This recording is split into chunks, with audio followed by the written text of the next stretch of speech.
The plight of the minority Uighur population of the Xinjiang Autonomous Region has become a global issue. But who are the Uyghurs and what is China's problem with them? The Uyghurs are a Turkic ethnic group who live in East and Central Asia. Today, Uyghurs live primarily in the Xinjiang Uighur Autonomous Region of the People's Republic of China, where they are one of 55 officially recognized ethnic minorities. The largest of China's administrative regions, Xinjiang, borders Mongolia, Kazakhstan and Kyrgyzstan, and until recently, its population was mostly Uyghur. Most Uyghurs are Muslim, and Islam is an important part of their lives and identity. According to global projections, China could have almost 30 million Muslims living in the country in 2030, a statistic which terrifies a Chinese regime known for crushing dissent with an iron fist, much like the brutal crackdown on Uyghurs, which is currently in effect. The Chinese government's repression of ethnic Uyghurs, most of whom are Sunni Muslim, has intensified in recent years amid what it calls an anti-extremism initiative. Internment camps and detention centers across the region, set up to condition and indoctrinate individuals, have formed a central part of this oppression. Families have been separated, systematic torture has become a common practice, and the harrowing accounts of survivors paints a picture of a regime desperate to crush religious freedom.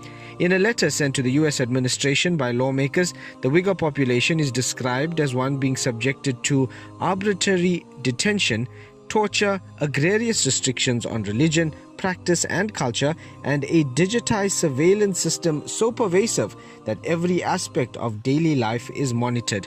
But it doesn't stop there.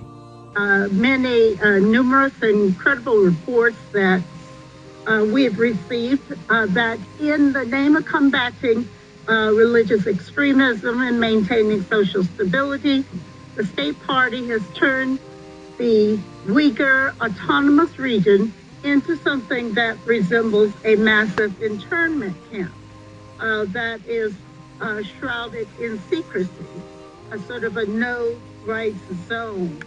And that members of the Uighur minority, along with others who are identified as Muslim, are being treated as enemies of the state based solely on their ethno-religious identity. There are reports of mass detentions of ethnic Uyghurs and other Turkic Muslim minorities.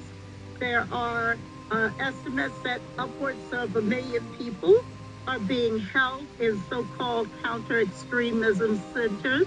Once situated along the ancient Silk Road trading route, Xinjiang is oil and resource rich. As it developed along with the rest of China, the region attracted more Han Chinese, a migration encouraged by the Chinese government. But that demographic shift inflamed ethnic tensions, especially within some of the larger cities. In 2009, for example, riots broke out in Urumqi, the capital of the Xinjiang Autonomous Region, after Uyghurs protested their treatment by the government and the Han majority. About 200 people were killed and hundreds injured during the unrest. The Chinese government, however, blamed the protests on violent separatist groups, a tactic it would continue using against the Uyghurs and other religious and ethnic minorities across China.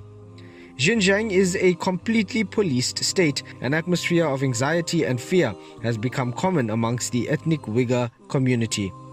On September 7, 2013, Chinese President Xi Jinping delivered perhaps one of the most important speeches in China's recent history.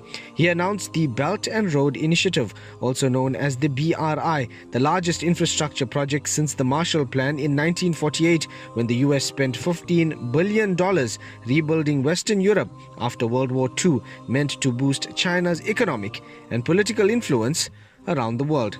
Xinjiang is also a major logistics hub of the Belt and Road Initiative, whose importance to China's global economic push is likely a major reason Beijing is tightening its grip on the region and its inhabitants. Uighur Muslims who live in Xinjiang have strict restrictions imposed by Beijing, including being at least 60 years old before applying for Hajj, an issue which has led to many seeking alternative routes to make the pilgrimage and being jailed upon return. Despite forming the majority in the province, they have faced heavy restrictions which have limited their ability to travel and practice their religion. According to Human Rights Watch, China has ordered every citizen in Xinjiang province to hand over their passports. As the persecution of the ethnic Uighur group continues, human rights organizations continue highlighting the need for greater awareness of the plight, and the global governments need to play a stronger role in persuading Chinese authorities to lift these restrictions and shut down the internment camps.